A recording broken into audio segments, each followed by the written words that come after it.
Nadia, hvad sagde din mor første gang, Ja, da det var, du var blevet muslim? hvad sagde hun? Ja, det var faktisk lidt vildt, det hun sagde. Det rystede mig faktisk lidt, hvor lidt hun faktisk kendte til mig.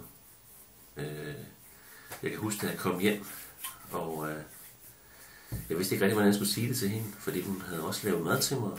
Og så sagde jeg til hende, desværre mor, jeg kan ikke spise det der frikadeller, du har lavet til mig. For det må jeg ikke, fordi jeg er blevet muslim. Så sagde hun, hvad er du? Så sagde jeg, mor, jeg er blevet muslim. Nu går du ikke ud og springer dig selv i luften, sagde hun. Så sagde jeg, ej mor, nu er der så styrligt.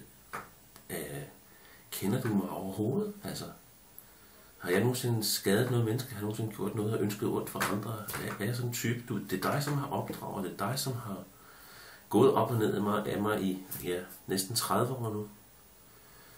Så hvordan kan du tro det? Jamen de springer jo sig selv i luften dernede. Så siger jeg, hvem springer sig selv i luften? Det gør de der palæstinenser, de springer sig jo selv i luften hele tiden. De er nogle barbarer, og så kommer de herop, og så siger jeg, mor, hvem har fortalt dig alt det der? Og så kan man også lige have med jo, at på det tidspunkt, der var ikke så meget inde i alt det der, de konflikter, der var rundt omkring i verden. Og så sagde jeg, hvor har du det fra? Så sagde min mor, jamen, det hører man jo i nyhederne, og man læser om det i avisen, og så siger jeg, jamen mor, prøv nu at høre her, altså, nu kommer jeg og siger til dig, at jeg er muslim. Hvorfor vil du så ikke høre på, hvad jeg har at sige? Altså, så fortæller jeg dig. Det er mig, du kender bedst. Ham, der læser op i nyhedstimen, ham kender du ikke. Du kender ikke hans dagsorden. Det kan være, at han slår sin kone, når han går ned fra skærmen og går hjem. Altså, du kender ingenting til ham. Du ved ingenting om ham, men mig kender du. Mig har du kendt hele livet. Det er dig, som har opdraget mig. Hvorfor vil du ikke tro på, eller bare give mig lov til at tale, så jeg fortæller dig, hvad det er for noget? Jamen, jeg er så sikker på, at det er nogle terrorister, dem der. Så siger jeg, mor, det er altså underligt, at du bliver ved med at insistere på, at du stoler på de mennesker, som du ikke kender, men mig, som du kender, mig vil du slet ikke høre på. Jeg siger, det er ligesom, og så kom jeg til at tænke på en beretning, hvor profeten sådan, da han blev beordret af Allah subhanahu wa ta'ala til at gå ud og forkynde til sin nærmeste slægt, hvor han kaldte folk sammen, så var jeg fortælle den historie om det, der skete med profeten, som var kendt for kun at sige sandheden og aldrig blev fanget i at sige en løgn. Men så tænkte jeg på, det kan jeg ikke sige til min mor, det hun kan jo ikke relatere sig til, så jeg ud fra den beretning af, så konstruerede jeg min egen beretning og sagde til min mor, at mor, det svarer faktisk til, at når du kommer hjem hos os i Tostrup, og min søn, dit barnbarn, løber og leger ude i haven, og han kommer ind i stuen og råber, farmor, farmor, farmor, kom, lad os komme ud og spille fodbold, solen skinner, kom farmor. Og så står du inde i stuen og siger til ham, ved du hvad, det passer ikke. Du er fuld af løgn. Fordi meteorologen inde i fjernsynet siger, at det regner. Så siger jeg, det er det mindste, du kan gøre, mor. Det er det mindste, du kan gøre. Det er at gå med ham, tage ham i hånden og gå ham med ud, og så se efter, om det passer. Det er det mindste, du kan gøre. Og jeg kan huske, at min mor, hun var helt chokeret. Hun mistede, kæben faldt ned. Og hun havde ikke noget at sige, og hun faktisk kontaktede mig efterfølgende og sagde til mig, jeg har en ekstra sofa, nu er der noget med, at I ikke må sidde sammen, mænd og kvinder, så kunne I jo stille den her sofa det ene sted, og så kunne I have den sofa det andet sted. Så det rystede hende så meget, så hun kunne godt se, at det var faktisk hende, der var helt galt på den. At det var det mindste, man kunne gøre, det var lige at gå med sit barn ud, eller sit barnbarn ud, og lige kigge efter, det er det mindste, man kan gøre, i stedet for bare at afvise det hele.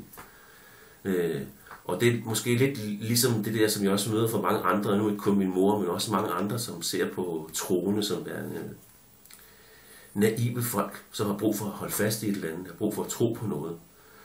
Og de kan i hvert fald ikke forholde sig til, at man kan tro på en Gud, man hverken kan se eller høre.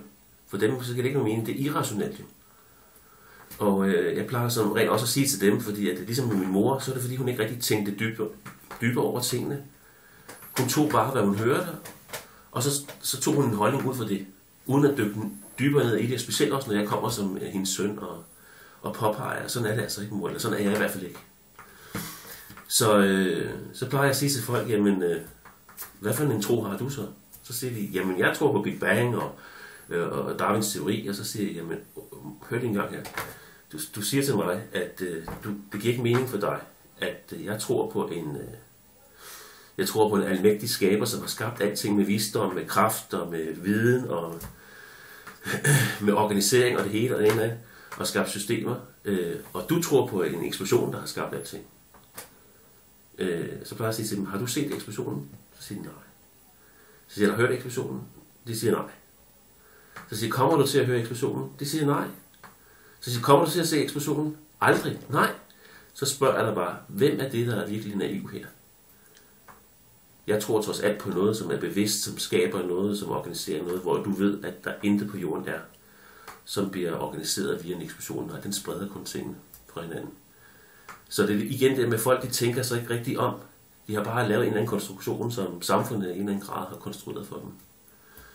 Ja, så det var i hvert fald nogle af de ting, som jeg fandt ud af, hvordan islam bygger ens evne op til at tænke, ligesom Anders Mander, han siger i flere vers, tænk jer om, vi ikke tænke jer om, hele tiden henviser til, at vi skal bruge den her hjerne, vi har fået, så vi ikke netop ender med at stå i helvedes ild til halsen, eller det der er værre.